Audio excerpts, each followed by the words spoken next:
Welcome to this week's edition of the Wheels and Deals Community Spotlight, brought to you by Wheels and Deals of Pomeroy and the Meg's Independent Press. Hi, this is Kara Rose, Meg's Independent Press, and I'm here again for this week for Wheels and Deals Community Spotlight. And this week, I'm really excited because to me, this is a really great point here to be able to focus on Community Spotlight, is Ben Nease and the amazing things that have been going on in Middleport. And so talk to me a little bit about what's going on with the Breakathon, and the amount of money that you've raised locally is just mind-blowing. Yeah. Well, this is the fourth Breakathon. Each year we do a different theme that benefits a local charity. This year we've decided to take on the goal of trying to get a domestic violence shelter open for the Tri-County area, so that will benefit Meigs, Gallia, and Jackson. We almost pulled the plug on this year's Breakathon because of the whole COVID issue. We didn't know if there would be enough capital floating around, free capital floating around. But I'm so glad we did not pull the plug because we're not even 1 week into the season. We have 30 days left and we're almost to $9,000. So our goal is to get to 50. So I don't know. If we do $10,000 a week, we might be able to do that. I would say by the time this airs, you're going to be a lot closer to it. I hope so. I would say you're lucky you're going to be a lot closer to it. Last year, cash-wise, we did about $31,000, but afterwards there's some other things that came in that took us closer to $35,000. So if we could do $35,000 last year, 50 is not that far away. So we have more networking going on now, and more people know what it is. It took 2 years for people to even know what we were doing, but now they know what we're doing. They want to get involved. This is the first year we've had several churches chip in and donate money. So talk to us a little bit. How does the Breakathon work? Well, it's a fundraiser, but it's a competition among our student body. So the student who raises the most money wins, and we have several prizes lined up for them to receive. It's stair steps. So once they bring in $50, they get this prize, then $100 and $250, and so on. It's a friendly competition. All of our students who participate know that it's about helping the community first. It's them second. And each year, the sense of community among our student body has grown deeper and deeper and deeper. And then we also supplement the money raised from the students with business sponsorships and other things too. We might do like a 50-50. Every year we raffle off a board to be broken over my head. I haven't decided if we're going to do that one, but just anything I can do to make money, we'll do it. So we have a couple other things up our sleeve we might try this year. Are you going to be able to have the light? Because that's always been a really interesting thing to see your students be able to show off their skills in karate and what they've learned, and it's literally a breakathon. They're breaking boards. Yes. And it's really beyond breaking boards. It's really you can really see a test of certain characters. I know our third place winner last year. He's 18 years old. He's from Michigan. He had moved here a couple years ago. And he took every overtime shift he could get, and he donated every paycheck to the Breakathon, which turned out to be about $2,500. Wow. So, and he didn't really care about winning. He just wanted to help the cause last year, which was Save the Music. This year, it's, of course, domestic violence awareness. And he plans to do the same thing. So, we have a lot of selfless acts like that. We had a lady Thursday, she's not participating, but she dropped a check off for $1,200. So she wants to see it happen. So, yeah. Well, it is something that's definitely needed. Oh, it something is. that's definitely needed in the area. If you happen to be a woman that finds yourself in that situation, that has family that you can go to and has a big support system, then you don't have as much need as someone who maybe doesn't have that. Maybe you have to have someplace else to go, and we desperately need a women's shelter. Oh, yeah. Each Breakathon we do, it makes me a little more well-rounded. It educates me on certain struggles in the area.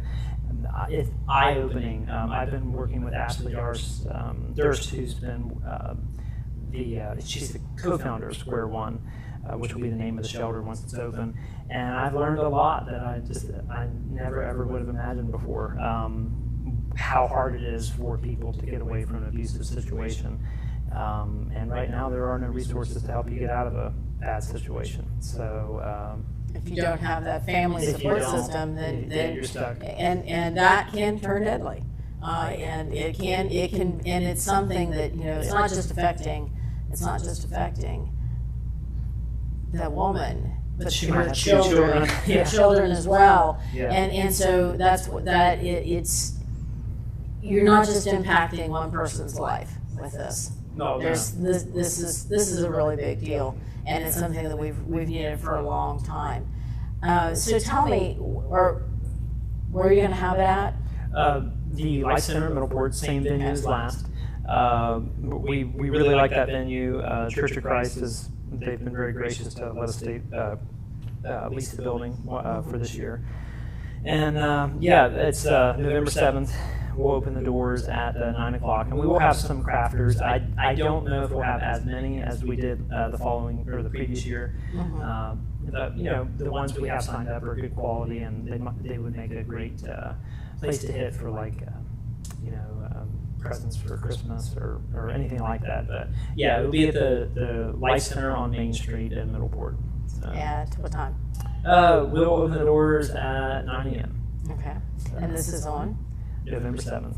November 7th. So, really good way. The election will be over at that point. Yes. Will we'll still be here? It will be a fun event. It will. Go enjoy seeing some things and being able to have to see these kids and to see, it never ceases to amaze me. I always end up showing up right when you have someone that is really young. They're like your youngest students, and it's the first time they're trying to do something like this. And you see the intensity in them, and you see that look on their face when they get it done, and they break that board. Yeah. It is just amazing. Yeah. But it's also something that, I know that you've opened up for to let people be able to try it if they've never done it before. Well, we have a public, we have a group that oversees the public breaking board. So if you've never broken a board before and you'd like to break one, we'll teach you how to do it. It costs you $5. No one has ever been hurt that I know of. No one's been hurt. It's a lot of fun. You get to keep the board. And shout out to Valley Lumber. They donated all the lumber this year, and we will have probably 900 boards.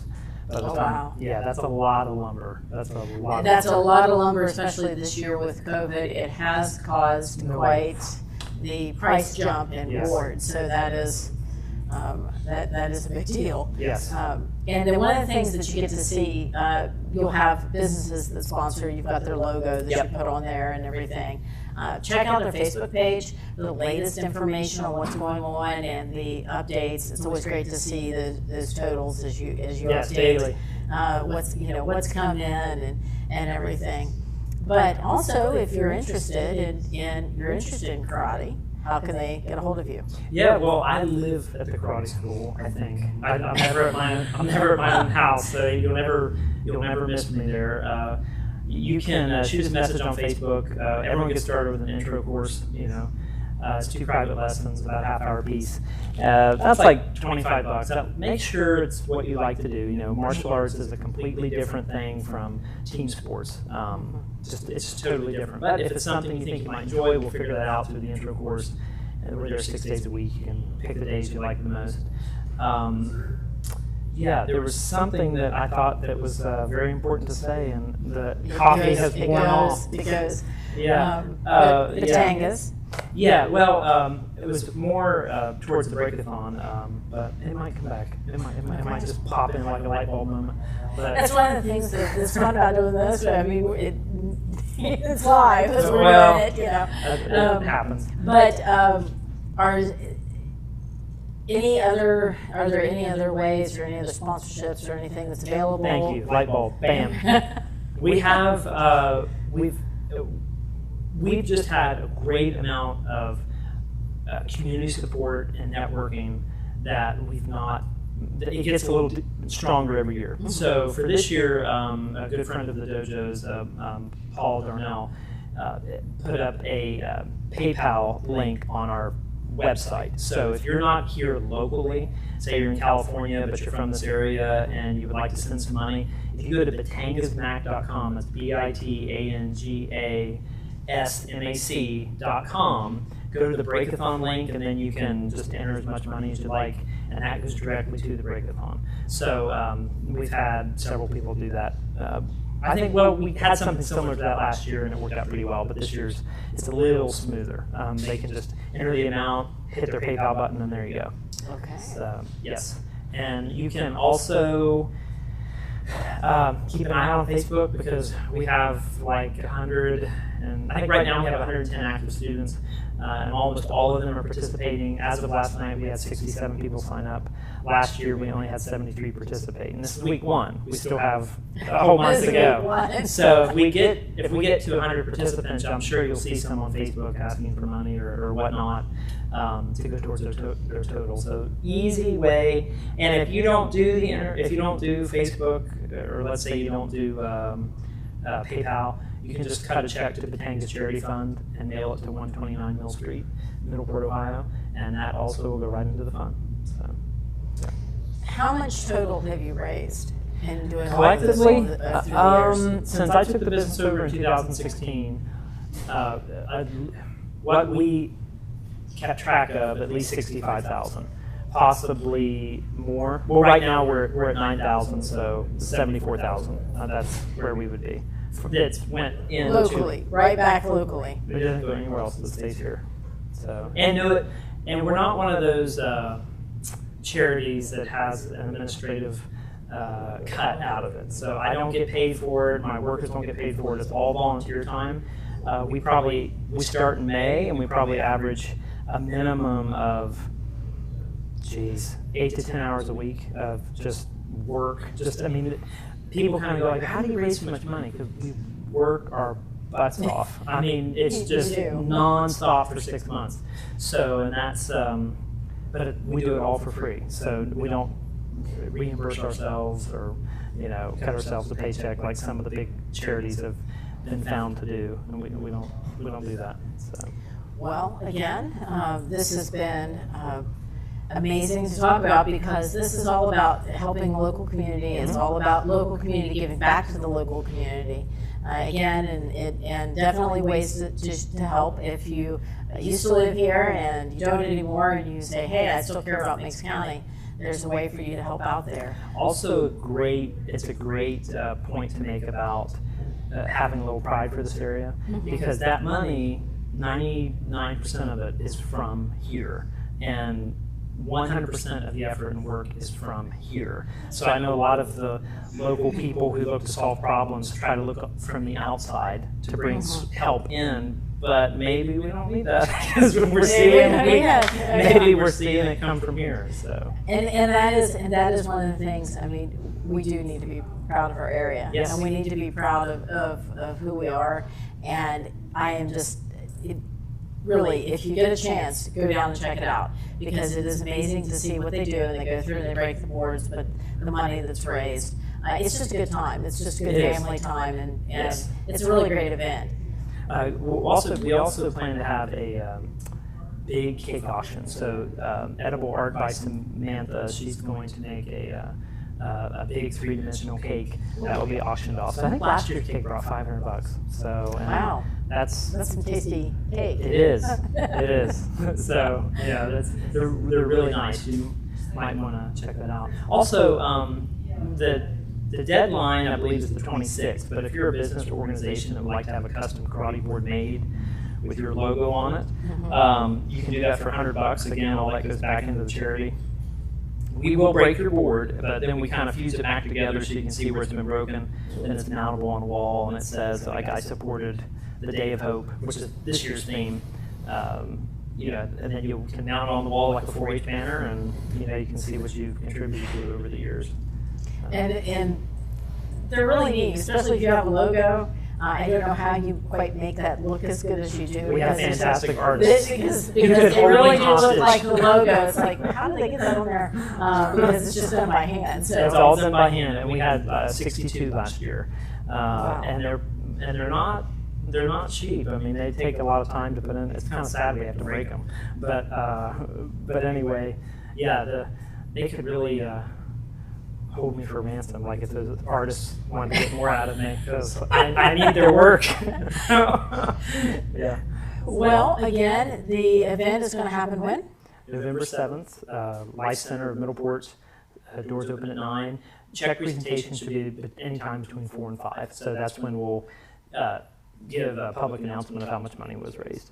And I'm sure you'll have someone there from Square One that Yes. can talk about the program Oh, and yeah. has information and those kind of things as well. But again, this is Carrie Rose with Nease Independent Press.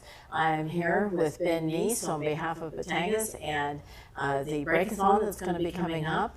This is the Wheels and Deals Community Spotlight, again, showcasing something that is really positive and good in the community, and we'll be back again next week with something else.